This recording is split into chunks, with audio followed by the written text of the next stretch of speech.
DSC అభ్యర్థులకు మరో good news. Dasara పండుగకు ముందే డిఎస్సి నియామక పత్రాలు అందించే దిశగా కసరత్తులు చేస్తున్న రేవంత్ ప్రభుత్వం.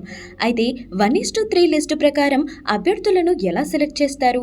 జిల్లాల వారీగా ఒక్కో పోస్టుకు ఎంతమంది పోటీలో ఉన్నారు? సర్టిఫికేట్ వెరిఫికేషన్ ప్రాసెస్ ఎలా ఉంటుంది?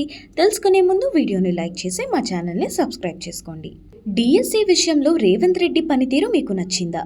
1 నచ్చింది, 2 నచ్చలేదు. మీ ఆన్సర్ని కామెంట్ బాక్స్లో కామెంట్ చేయండి. తెలంగాణలో డిఎస్సి 2024 ఫలితాలను సీఎం రేవంత్ రెడ్డి విడుదల చేశారు. సచివాలయంలో ఫలితాలను ప్రకటించిన ఆయన దసరా పండుగకు ముందు సెలెక్ట్ అయిన అభ్యర్థులకు నియామక పత్రాలు అందిస్తామని తెలిపారు.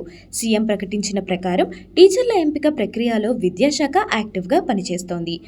అక్టోబర్ 1 నుండి అక్టోబర్ 5 మధ్య డిఎస్సి క్వాలిఫై చేసిన అభ్యర్థుల సర్టిఫికేట్ వెరిఫికేషన్ ప్రక్రియ జరగనుంది. ప్రతిరోజు ఉదయం 10 గంటల నుండి సాయంత్రం 5 గంటల వరకు జరగనున్న ఈ వెరిఫికేషన్ స్థానిక జిల్లా విద్యాశాఖ కార్యాలయంలో నిర్వహించబడుతుంది.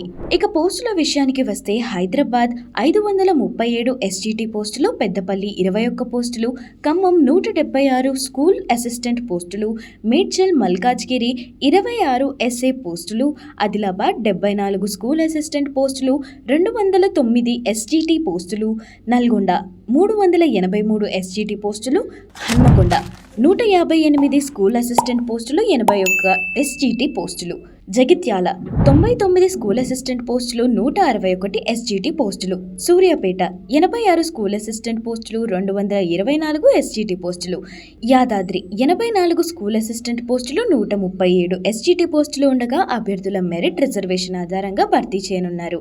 1:3 నిష్పత్తిలో సర్టిఫికేట్ వెరిఫికేషన్ ఉంటుంది.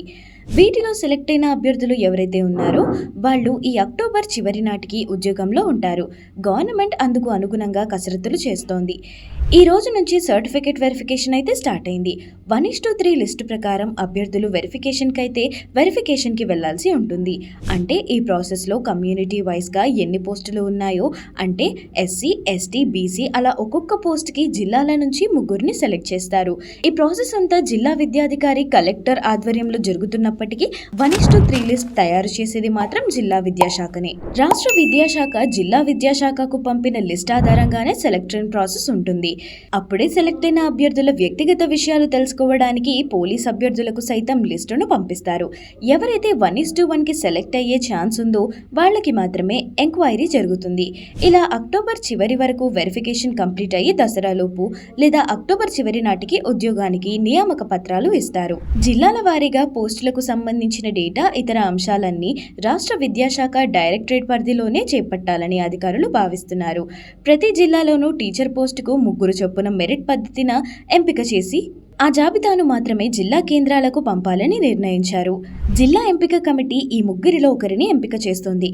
వ్యక్తిగత వివరాల విచారణ నివేదికలను తెప్పించేందుకు అన్ని జిల్లాల పోలీసు అధికారులకు కేంద్ర కార్యాలయం నుంచి జాబితాలను పంపించేలా కార్యాచరణ రూపొందిస్తున్నారు. ఈ ప్రక్రియను త్వరగా ముగించి జిల్లా కేంద్రాల్లో నియామక దసరాలోపు మొదలు పెట్టాలని భావిస్తున్నారు.